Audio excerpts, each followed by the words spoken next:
આજે કોંગ્રેસ પાર્ટી તરફથી અમે સરની જે કામગીરી સરકાર અને સરકારી તંત્ર દ્વારા કરવામાં આવી રહી છે એમાં ઘણા બધા વાંધાઓ પણ 7 નંબર ફોર્મ ભરીને આપવામાં આવ્યા છે એવું અમારી જાણમાં આવ્યું.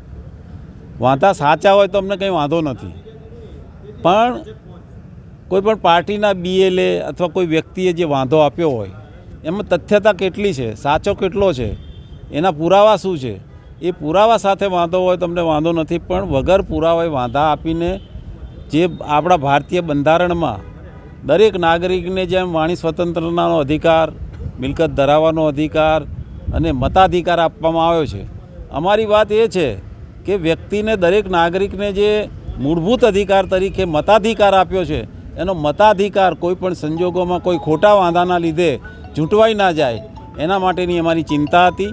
અને એના માટે આજે પ્રાંત ઓફિસરને અમે પ્રતિનિધિ તરીકે રજૂઆતો કરી છે. એટલે એમાં કંઈ ખોટું ના થાય, કોઈનો મતાધિકાર ચૂંટવાઈ ના જાય, એક મેઇન વાત અમારી એ હતી. બીજી વાત કે વિરમગામના વિકાસની વાત કરીએ તો, લોકોની સુખાકારીની વાત કરીએ તો આજે જુઓ તમે, GDC ફેઝ 1, ફેઝ 2, ફેઝ 3 બધી કાર્યવાહીઓ પૂરી થઈ ગઈ, તેમ છતાં વિરમગામમાં ગટરો ઉભરાવાનું હજી બંધ થયું નથી.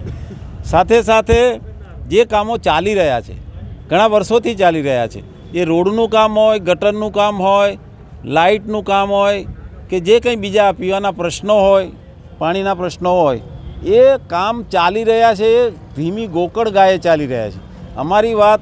અમારી રજૂઆત એ હતી કે જે ટાઈમ પીરિયડમાં કામ થવા જોઈએ એ થતા નથી ને લોકો પારાવાર મુશ્કેલીઓ ભોગે છે. એ પણ ટાઈમસર એ કામ પૂરા થાય અને નાગરિકોની સુખાકારી વધે, એ પણ આજે રજૂઆત કરવામાં આવી છે.